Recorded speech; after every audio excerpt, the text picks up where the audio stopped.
আসসালামু আলাইকুম।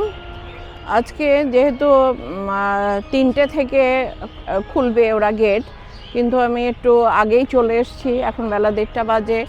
একটা বিশেষ কারণে এসেছি, পারমিশন নিয়ে, দোকানে স্টলের নিয়ে। তো আর 21শে মেলা তো প্রায় শেষের দিকে, হয়তো 28 তারিখে শেষ হয়ে যাবে।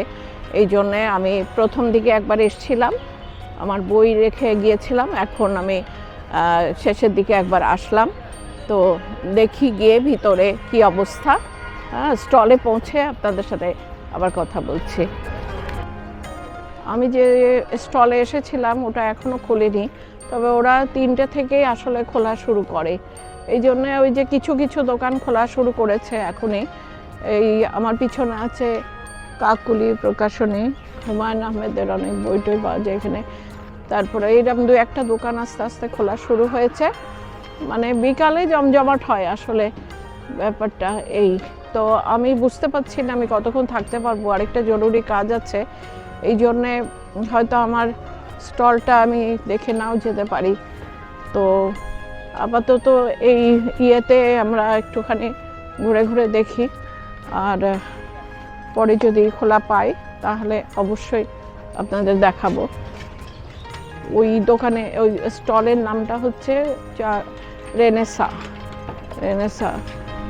আর এই যে ভিতরে ভিতরে কিছু কিছু দোকান খোলা শুরু হয়েছে, মানে কিছুক্ষণের মধ্যে সবই খুলে যাবে। কিন্তু অপেক্ষা করব কতটার সময় বলতে পারছি না, তবে দেখা যাক, একটু পরে আবার আসছি। হ্যাঁ আচ্ছা, কিন্তু ভারী ভারী বই তুমি নিয়ে যেতে পারবে তো? সেইটার জন্যই তোমার মতো তুমি সাথে আমার দেওর আছে, বই দেখছে এখানে স্টলে। তো ও তো আবার বই পাগল খুব। যে শ্রেষ্ঠ, মেসির আলী, এগুলো তো তোমার তো বেশিরভাগই পড়া হয়ে গিয়েছে হুমায়ুন আহমেদের, তাই না? এখন অন্য কিছু যদি পাও তো দেখো।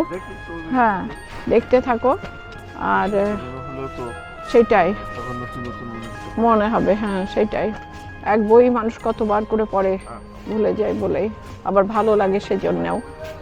তো আসলে বই পড়া আস্তে আস্তে কমে যাচ্ছে মানুষের মধ্যে, সেই ইয়েটা নেই, ধৈর্য বলে জিনিসটা নেই, অস্থিরতা বেড়ে চলেছে। সেই জন্য ওরা এক জায়গায় বসে যে গল্পের বইটা পড়বে সে ধৈর্যটা নেই। এই জন্যেই অনেক বই পড়া কমে গিয়েছে আগের চেয়ে। তো আমরা আবার পরে আসছি।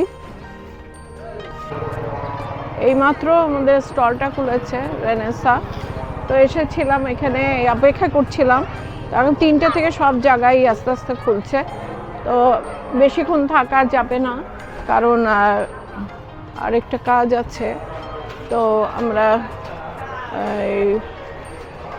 চলছে, আর তো কয়েকদিন মাত্র মেলার আছে, 28 তারিখে বোধহয় শেষ হয়ে যাবে। তো সুতরাং আর তো আমরা এখন বিদায় নেব। তো পরে আবার দেখা হবে অন্য কোনো ইয়ে নিয়ে।